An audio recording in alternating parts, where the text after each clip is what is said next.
23.5 minutes left on the slot, and I understand, Deputy, you are taking 5 minutes.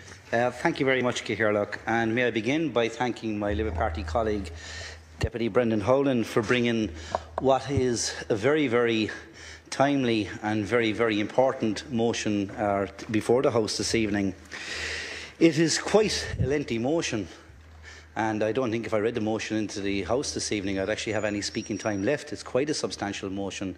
But while it's a lengthy motion, it's not a complicated motion.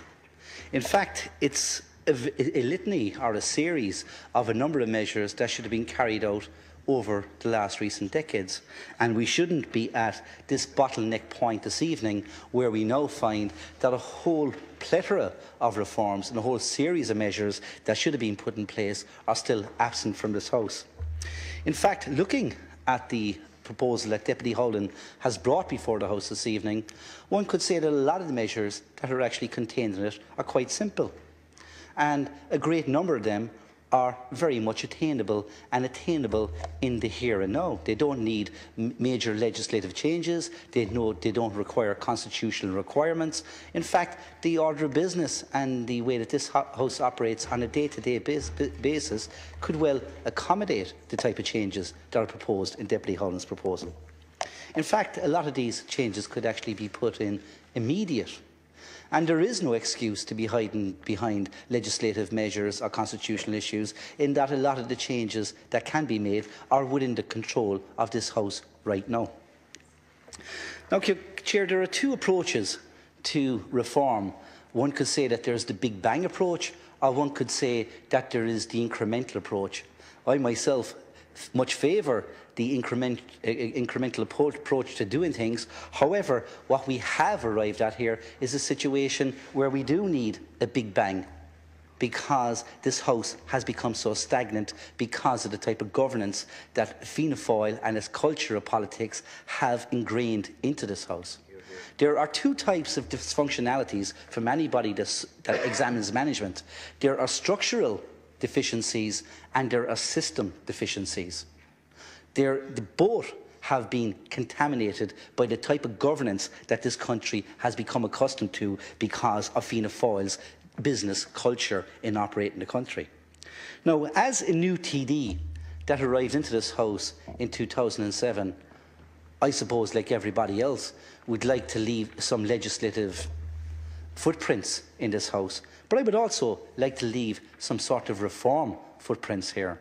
But I've just picked up a book recently, which amazingly I get a mention in by Fintan O'Toole, who talks quite extensively about the myth of parliamentary democracy. And he refers to a situation when I came in here first as a new TD. And it was to deal with the miscellaneous housing bill way back in 2009. And I put down a very simple amendment, not one that cost the Exchequer a simple penny. It wasn't changing government policy. It was just very much to cite that the government had created a technical error in the legislation, and we're quoting the Health Act as 2007, when in fact it should have been cited as 2008. So I put an amendment to the Minister to correct what was an anomaly in the bill, or deficiency, something that may create a legislative or legal difficulty further down the line, and the Minister rejected my amendment. And at the next stage, when they moved from committee stage to report stage, Minister Finneran came in with the exact same amendment that I had proposed at an earlier stage. Of course, I seconded it, and I had my own amendment in as well. He voted for mine. It's the only time in the 3 years I've been in this House that I've been successful with an amendment. But this is a sort of ridiculous behaviour that goes on here on a day-to-day basis because of the adversarial type of politics and particularly the executive governance that Fianna Fáil and the stranglehold it puts upon the parliamentary operations of this House. There are 166 TDs in this chamber.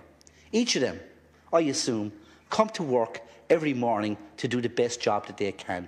However, the business environment and the working environment that this House has now become has made that job extraordinarily difficult, and it's sometimes impossible.